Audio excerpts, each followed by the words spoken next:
أيوه، زي ما قريت كده. الفضيحة دي قلبت الدنيا واتكلم عنها كل الناس على الفيس، بس محدش يعرف الحقيقة كاملة. تعال أقولك القصة من الأول.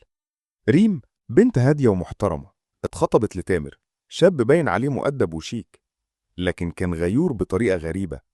من أول أسبوع خطوبة بدأ يطلب منها تبعت له صورها. قال لها: أنا خطيبك مش غريب، وانت دلوقتي ملكي.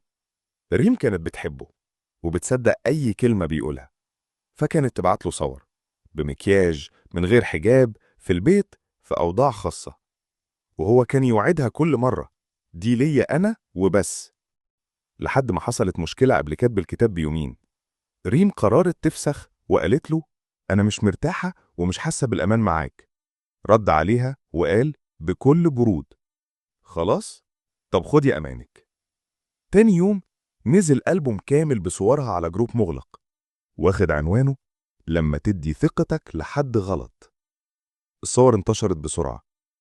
ريم دخلت في انهيار، بس أهلها وقفوا معاها ورفعوا عليه قضية.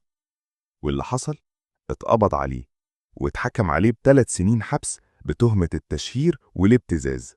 والأهم من كده، ريم طلعت في لايف بعدها وقالت جملة واحدة بس: أنا مش ضحية، هو العار الحقيقي.